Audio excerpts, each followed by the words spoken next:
자, 이번 시간부터는 교과서 74쪽에 나와 있는 전류의 자기작용에 대해서 알아볼 건데, 배우기 전에 지금까지 했던 2단원에 대해서 간단하게 정리를 해볼게요. 우리가 좀 어렵기는 한데, 자, 이 2단원의 내용이 교과서에 크게 3가지 주제가 나와 있어요. 우리가 맨 처음에 배웠던 거, 마찰전기, 대전, 기억나죠? 검전기 이런 것들에 대해서 배웠는데, 얘네는 흐르는이 아니라 흐르지 않는 전기에 대해서 맨 첫 주에 배웠고, 두 번째 주 지난주까지 교생 선생님들과 함께 했던 거는 이제 전류, 전압, 저항에 대해서 배웠어요. 이거는 이제 흐르는 전기를 주제로 배웠었고, 이제 이번 주에 배울 내용이 전류의 자기작용이라고 해서 우리가 배운 흐르는 전기, 전류. 이 전류가 어떠한 자기 현상을 일으킨다 라는 걸 배움으로써 이제 2단원이 전체적으로 마무리가 됩니다. 그래서 본격적으로 배우기 전에 우리 간단하게 한번 생각을 해볼게요. 자, 일단 우리가 배운 전류라는 건 전하의 흐름, 복습하는 거예요. 전하의 흐름, 전기가 흐른다, 즉 전하에 의한 전기 현상이에요. 그러니까 전하에 의한 대표적인 전기 현상이죠. 근데 그 밑에 나와 있는 이제 자기라는 단어는 우리 초등학교 때부터 이제 수업 시간에도 배웠는데 자석과 관련된 단어예요. 자석 기억나죠? 잠시만. 이렇게 자석이 있으면 보통 그러니까 문구점에 파는 자석, N극이 보통 빨갛게 표현되어 있고 S극이 파랗게 표현되어 있는 이 자석. 초등학교 때 이 자석이 만약에 2개가 있으면 2개를 가까이 가져갈 거예요. 가까이 가져갈 때 같은 극끼리는 밀어냈고 서로 다른 극끼리는 끌어당기는 그런 현상들을 볼 수가 있었어요. 이렇게 자석과 자석 사이에 작용하는 힘을 자기력이라고 표현해요. 그래서 전기와 다르게 자기라는 단어가 들어가면 자석과 관련된 단어예요. 자석과 관련된 단어인데, 자, 우리 지난주까지 배웠던 거 전하, 전류, 그리고 전하, 플러스와 마이너스가 있는데 서로 끌어당기기도 하고 밀기도 하고 그런 걸 전기력이라고 했어요. 기억나죠? 이런 것과 비슷하게 자석에서도 자석 사이에 작용하는 힘을 자기력, 그리고 이 N극, S극 하나씩을 자하라고 불러요. 자하, 전하와 비슷하게 자하라고 부르고 자기장 이런 표현들이 많이 들어가요. 그래서 결론은 전기와 자기가 완전 비슷한 원리가 되어 있기 때문에 공부할 때 이제 세트로 보통 공부를 해요. 자, 이런 걸 알아두면 우리가 제목만 보고도 이제 뭘 배울지 추측을 할 수가 있어요. 자, 전류의 자기작용이다. 자기작용이라는 건 어떠한 자석에 의한 자기 현상. 자석에 의한. 그러면 자석에 의한 자기 현상들은 당연히 자석이 있어야 되는데 우리가 자석이 없어도 이 전류가, 이 전하의 흐름, 얘네가 자석과 같은 역할을 한다라는 뜻인 거예요. 전류만으로 자석이 없어도 그 전류가 자석 역할을 할 수가 있나? 그렇게 생각하면 됩니다. 실제로 이런 전기 현상과 자기 현상이 나중에도 배우겠지만 서로 밀접한 관련이 있어요. 둘이 연관되어 있기 때문에 이렇게 자석 대용으로 전류를 사용하는 현상들이 많아요. 그래서 이번 시간에는 이렇게 전류를 가지고 자석 역할을 하는 것들에 대해서 배운다는 것만 알고 있으면 되겠네요. 그래서 아래 제목들을 보면 느낌이 올 거예요. 자, 전류가 만드는 자기장. 자기장은 뒤에서 다시 할 거예요. 자기장이라는 건 이제 자석 주변에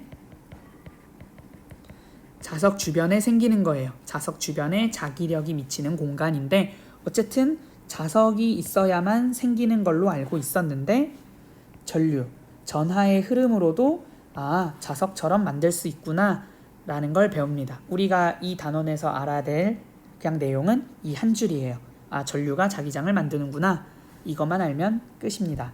자, 그리고 두 번째, 자, 그렇게 전류가 흐르는 도선, 전선이라고 생각해도 되고, 어쨌든 지금 전깃줄, 얘가 전깃줄, 전깃줄에 지금 전류가 흐르고 있으면 얘가 지금 자석 역할을 할 수 있다는 거고, 그러면 이렇게 자석 역할을 하고 있는 애 근처에 진짜 자석을 가져가면 어떻게 될까요?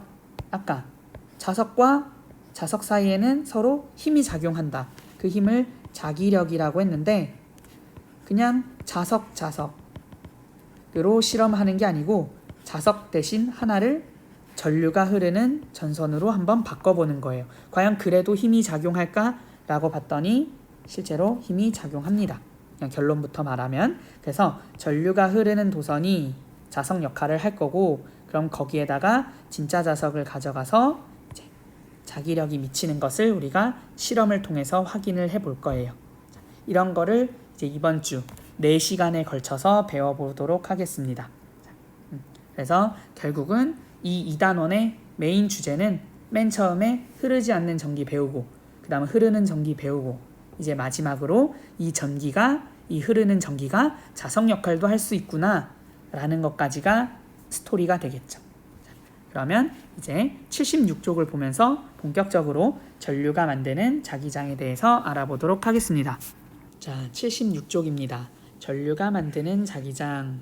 어쨌든 지금까지 전기 현상에 대해서 배워왔는데 갑자기 뜬금없이 자기 현상과 연관 짓는다는 것이 조금 낯설게 느껴질 수 있어요. 그래서 어쩌다가 이런 사실들이 알게 되었는지 일단 관련된 영상을 잠깐 보고 올 테니까 그 영상 보면서 오늘 배울 내용들 어떤 것인지 한번 생각해 보도록 하겠습니다.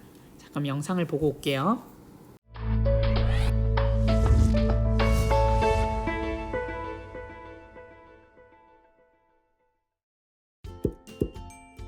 (1800년대) 초에는 전기와 자기 현상은 서로 관련이 없는 별개의 현상으로 생각했어. 전기를 띤 물체는 전기를 띤 물체끼리 전기를 통과시켜 자기를 가지고 있는 물체는 철 같은 금속을 끌어당기지.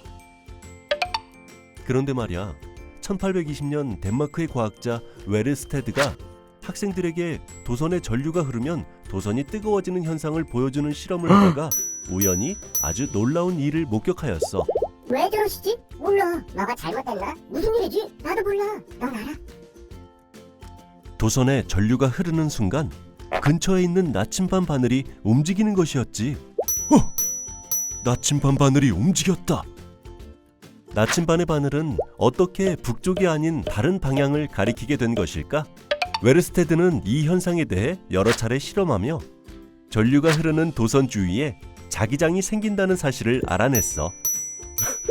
전류가 흐르는 도선 주위에도 자석처럼 자기장이 생긴다.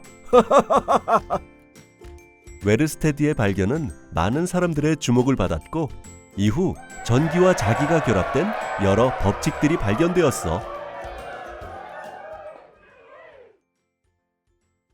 자, 영상 집중해서 잘 봤나요? 어쨌든 되게 어려울 것 같은 내용이지만 상당히 우연히 발견될 정도로 간단한 실험을 통해서도 우리가 직접 눈으로 확인할 수 있는 자연 현상이에요. 그래서 76쪽이랑 77쪽에 이제 나와 있는 오늘 배울 내용들이 방금 영상에서 봤던 내용을 우리가 직접 확인하고 정리하는 내용이니까 그 영상 내용을 떠올리면서 같이 교과서를 보도록 하겠습니다. 자, 전류가 흐르는 코일 주위에 나침반을 두면 어떻게 될까? 이 주제에 대해서 알아볼 건데, 자, 우선 전류는 우리가 배웠던 전하의 흐름일 테고, 자, 코일. 자, 코일이라는 것은 뭐냐면 일단 도선, 우리 많이 나오는 표현, 도선 또는 전선, 전깃줄, 전기가 흐르는 이 통로인데 얘가 도선이에요. 이 도선을 우리가 짧은 걸 사용할 수가 있는데, 예를 들어서 엄청 긴 도선이 있다고 생각해 볼게요. 이 도선을 우리가 그냥 동그랗게 감는 거예요. 이 도선을 여러 번 감은 거. 그러니까 얘를 구부려서 이렇게 만들어 놓은 거, 이걸 코일이라고 합니다.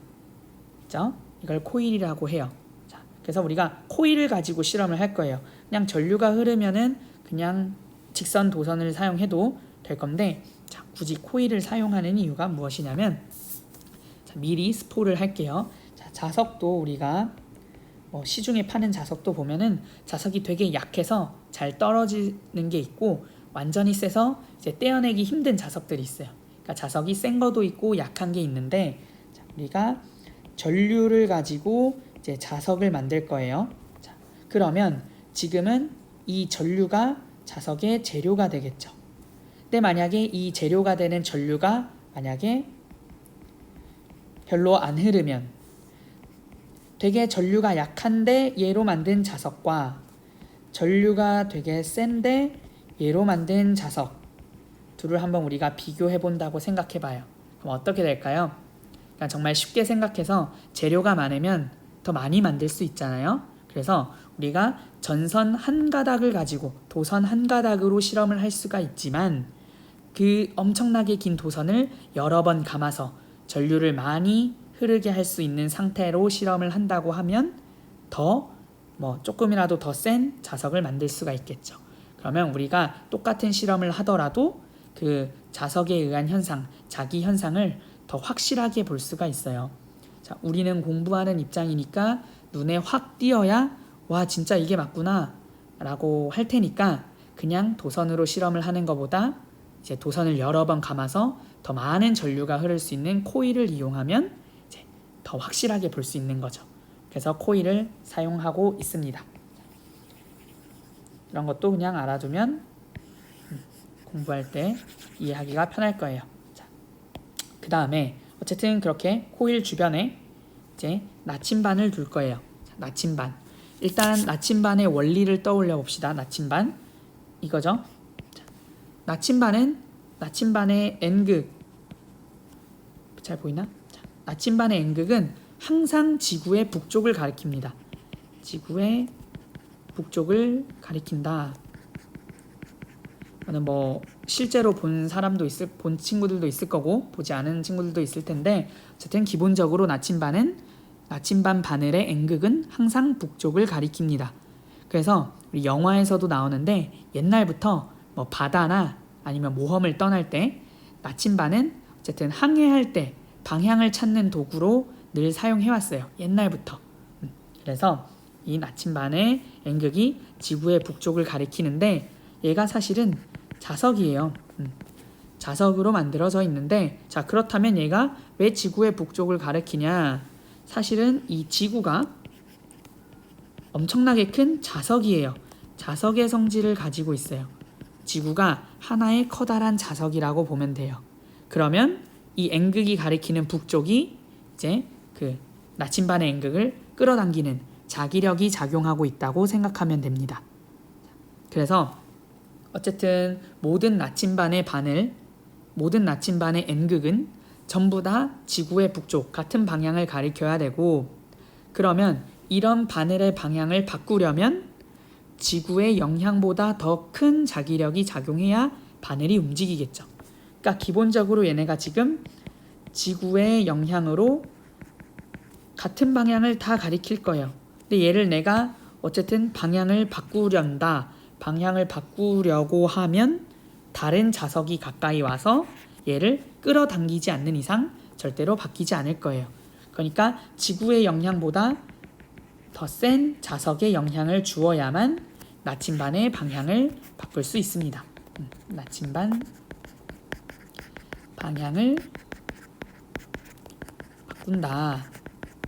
자, 이해가 되나요? 그래서 지금 이 표시한 이 내용, 전류가 흐르는 코일, 이미 계속 얘기했기 때문에 사실은 전류가 흐르는 코일은 자석 역할을 할 수 있을 거고, 그러면 이 전류가 흐르는 코일 주변에 나침반을 두게 되면 이 나침반의 N극의 방향이 바뀌게 되겠죠. 사실은 이게 오늘 배울 결론입니다. 이 내용을 알고 아래 내용 한번 다시 같이 정리해 보도록 할게요. 방금 했던 내용 잘 기억을 해봐요. 자, 그래서 교과서 첫 번째 줄.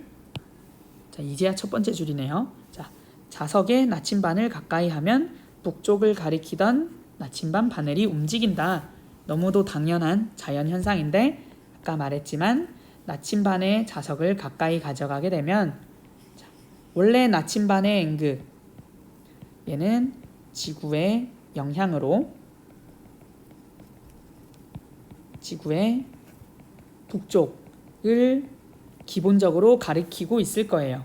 근데 걔 옆에 자석을 가까이 가져가면 그 자석의 영향이 더 세버려지는 거죠. 그래서 나침반의 바늘을 움직일 수가 있습니다. 이렇게 해서 이런 원리가 있고, 자, 그 다음에 자석 주위에는 이러한 자기력이 작용한다.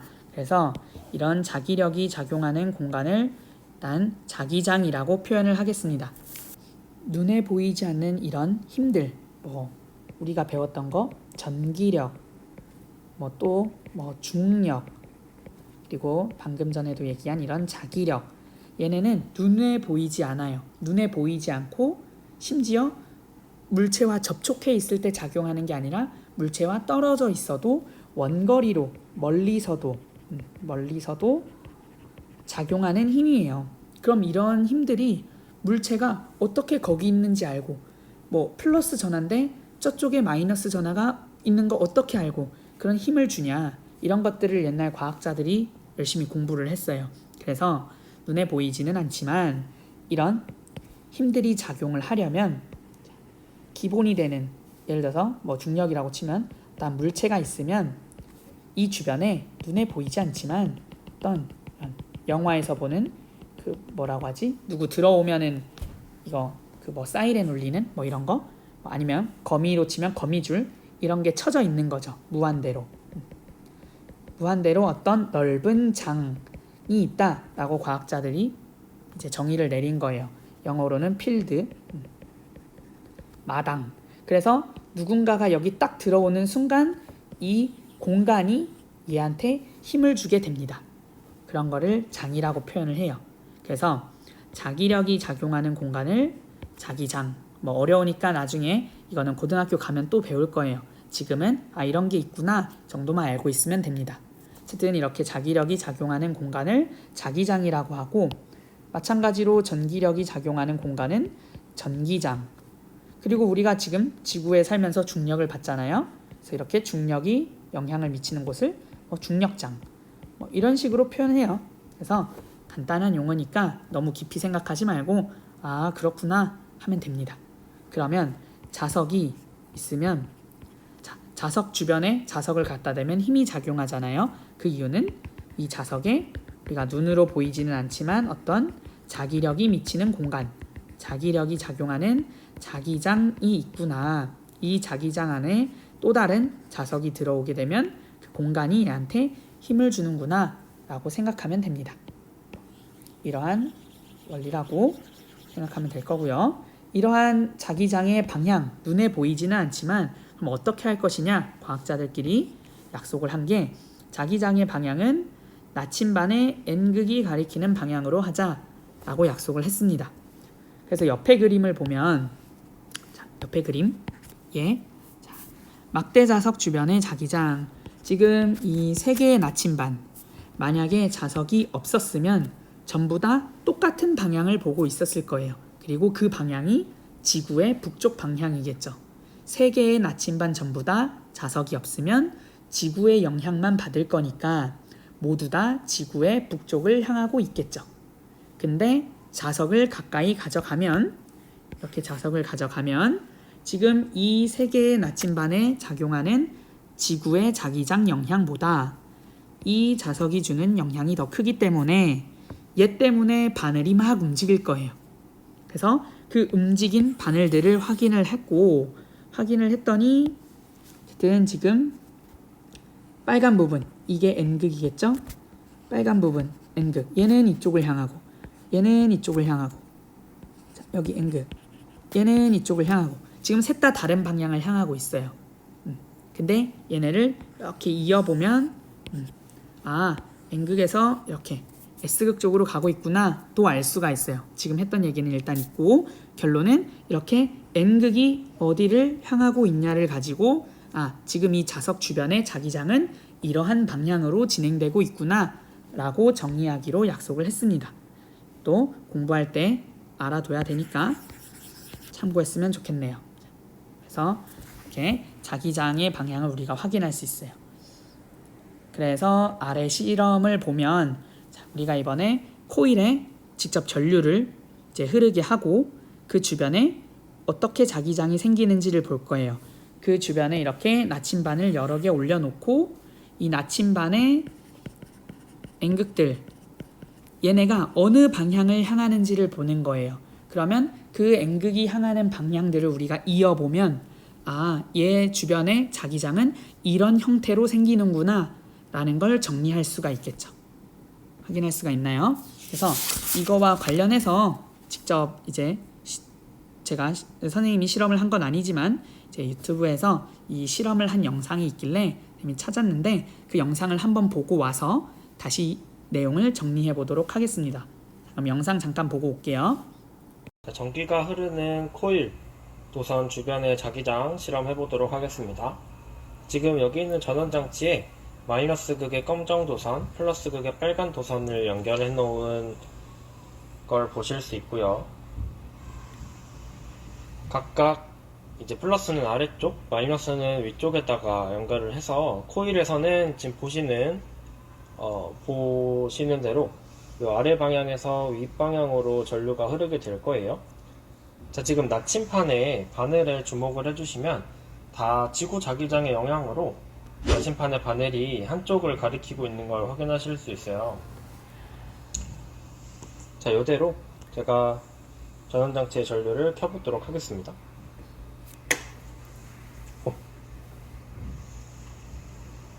자, 나침판의 바늘이 움직이고 있는 게 보이시죠? 잠시 기다리면 이제 나침판의 바늘이 안정화가 되면서 자기장의 방향을 나타내 줄 거예요. A few moments later. 자, 지금 보시는 바와 같이 마치 나침판의 N극, 빨간 바늘을 보시면 코일 안쪽으로 빨려 들어갔다가 그리고 밖으로 퍼져나가는 모양이 보이시죠? 이거는 막대 자석으로 비유를 하자면 지금 그림에 나오는 것처럼 N극이 왼쪽, S극이 오른쪽에 있는 막대 자석 모양을 떠올리실 수 있을 거예요.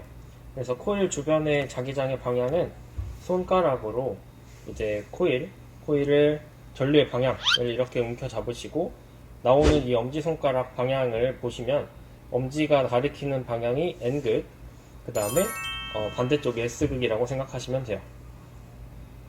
자, 방금 영상에서 본 내용, 지금 교과서에 나와 있는 나침반의 개수가 조금 다르긴 한데 어쨌든 기본적으로 같은 원리예요. 여기서 중요한 거, 여기서 알아둬야 될 포인트는 뭐냐면 첫 번째, 전류가 흐르지 않을 때, 맨 처음에 전류가 흐르지 않을 때 이때는 나침반의 바늘이 움직이지 않았어요. 맞죠? 영상 기억나나요? 나침반의 바늘이 움직이지 않았고 모두 같은 방향을 보고 있었죠. 사실은 이 내용은 덜 중요하니까 그냥 내버려 두고 여기서 중요한 포인트는 전류가 흐르지 않을 때 바늘은 움직이지 않았다. 근데 전류를 흐르게 하고 나니까 그 다음에 전류가 흐르고 나서 흐를 때 그 전원장치를 누르니까 어떻게 됐죠? 바늘이 움직였다는 거죠. 이게 중요한 거예요. 바늘이 움직였다. 지구의 영향보다 다른 영향이 더 큰 게 작용을 했다라는 거죠. 어쨌든 전류가 흐를 때 나침반의 바늘이 움직이려면 자기장이 필요해요. 왜냐하면 자기력이 작용해야 되니까. 자기력이 작용하려면 자석이 필요하고, 근데 여기엔 자석이 없었고 우리가 여기서 한 거는 전류를 흘려준 이거밖에 없어요. 그러니까 자석 역할을 전류가 했구나 라는 걸 알 수가 있는 거죠. 그래서 이를 통해서 우리가 전류가 자석처럼 자석과 마찬가지로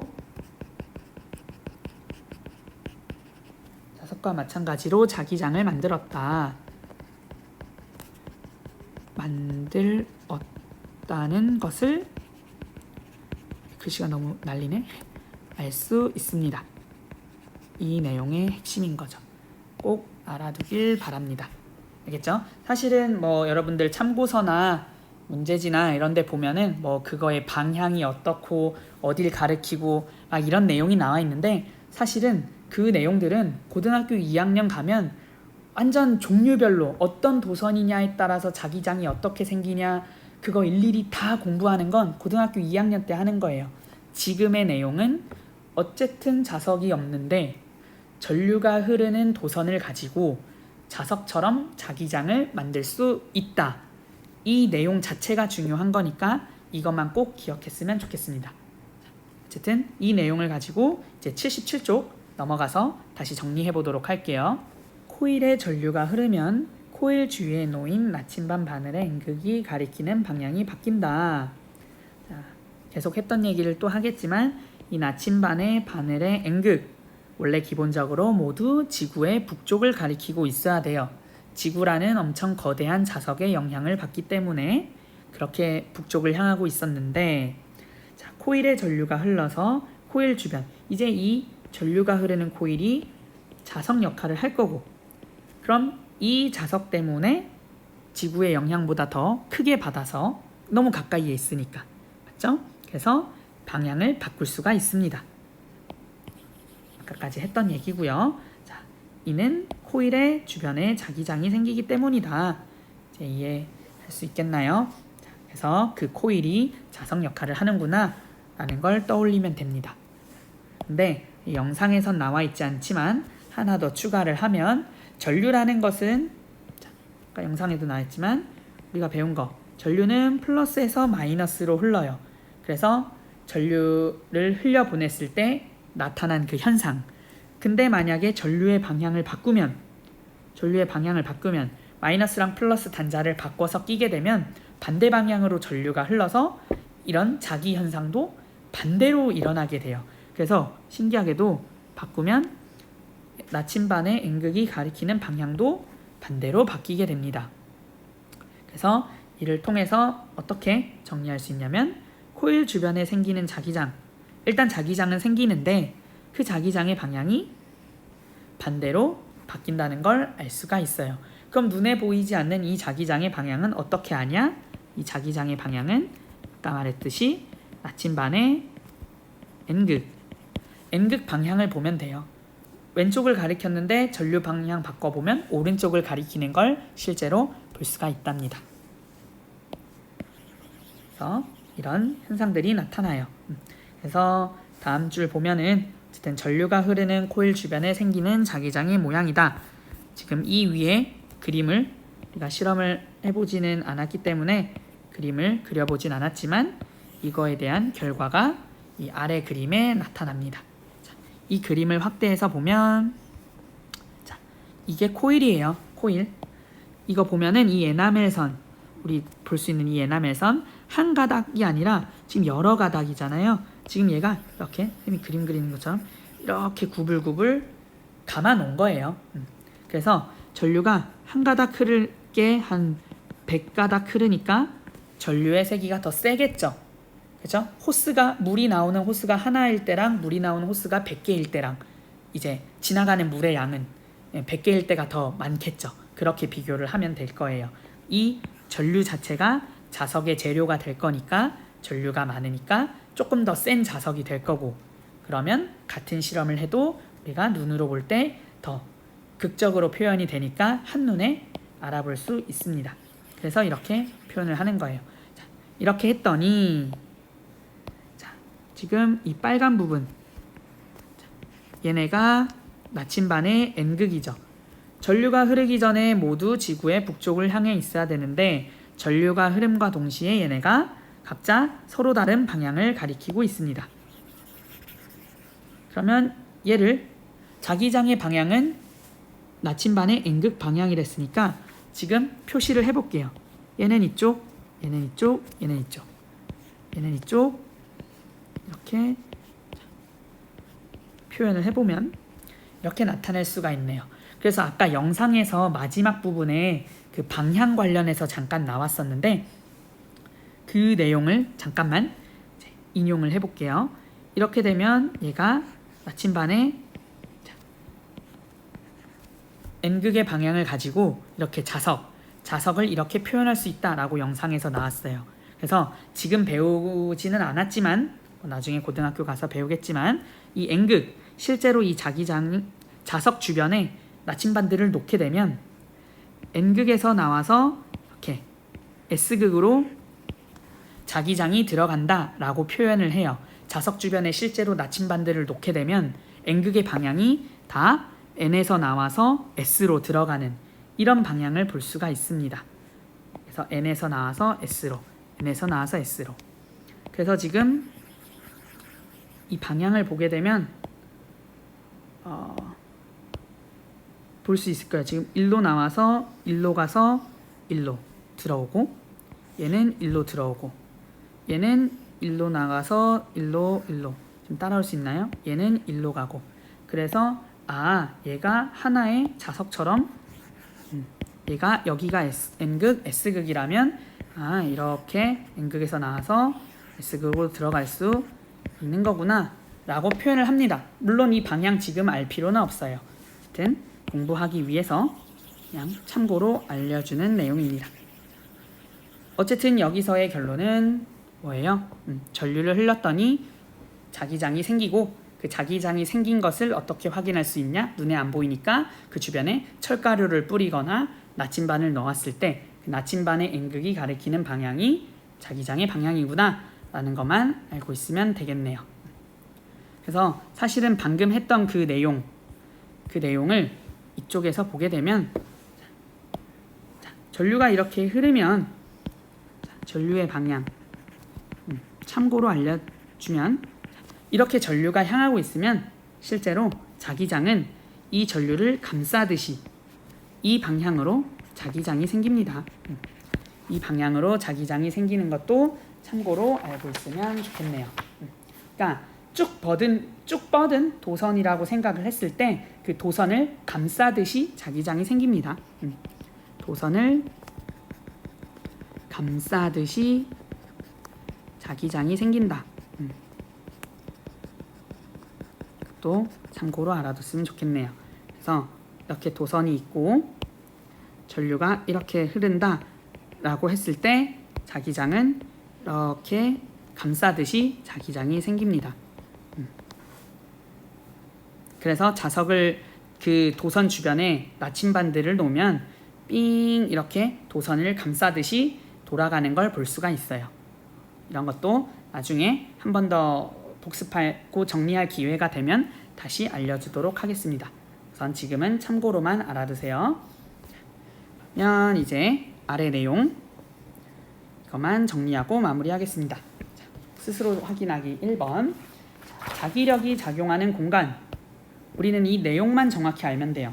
자, 이러한 공간을 자기장이라고 합니다. 코일에 흐르는 전류의 방향이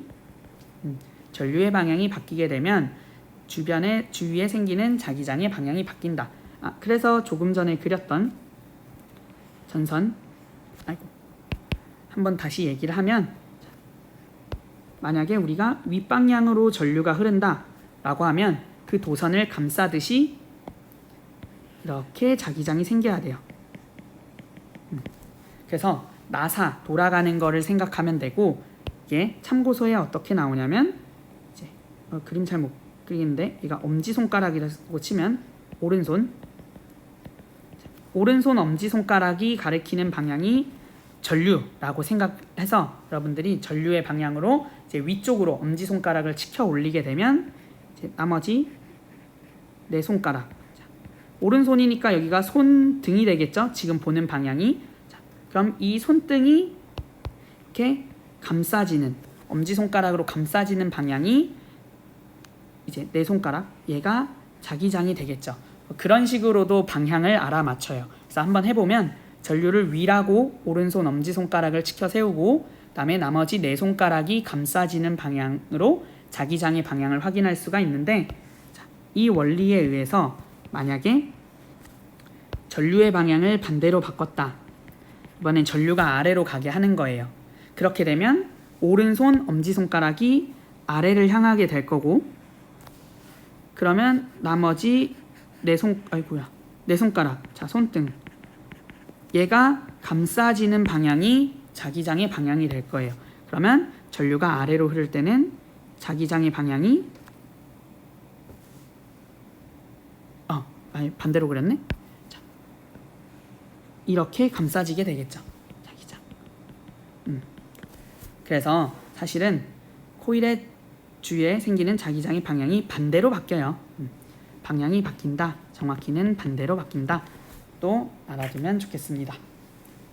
어쨌든 너무 자세한 내용보다는 지금 여기에 나와 있듯이 우리가 기본적인 정의만 정확히 알고 있으면 돼요. 그래서 이 내용이 그 교과서 위에 보면 나와 있는데, 자, 전류의 방향이 바뀌면 나침반 바늘의 N극이 가리키는 방향도 바뀐다. 이 이유는 코일 주위에 생기는 자기장이 반대로 바뀌기 때문이다. 이 내용 방금 했던 내용이에요.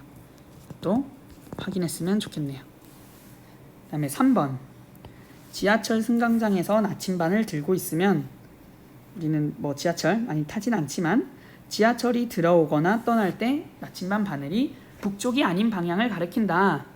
그럼 어느 방향을 가리키냐가 중요한 게 아니에요. 어느 방향이냐 이거는 중요하지 않아요. 원래 북쪽을 향해야 돼요. 북쪽만 향해야 돼요. 왜? 지구라는 엄청 큰 자석 때문에. 근데 북쪽이 아니고 다른 방향을 가리킨다? 그럼 지금 주변에 자석 역할을 하는 무언가가 있다라는 뜻이에요. 그래서 실제로 지하철의 승강장에 있을 때 이제 지하철이 승강장으로 쭉 들어오고 나갈 때 어쨌든 그 주변에 전류가 엄청 흘러요. 순간적으로. 전류가 흐르니까 그 전류에 의해서 순간적으로 자석 역할을 하겠죠. 자기장이 생겨서 그 나침반에 영향을 주게 됩니다. 뭐 그런 내용 한번 생각해 봤으면 좋겠네요. 아무튼 이런 내용들을 알아봤고, 이제 다음 시간 78쪽부터는 이렇게 전류가 흐르는 도선, 방금까지 계속 얘기했던 이 전류가 흐르는 도선이 자석 역할을 할 거고, 그럼 이 자석에 진짜 자석을 갖고 가면 정말 자석과 자석이니까 자기력이 작용할 것인가, 그거에 대해서 알아보도록 하겠습니다. 그래서 오늘 배운 내용 꼭 정리해보고 다음 시간에 한번 78쪽부터 같이 보도록 하겠습니다.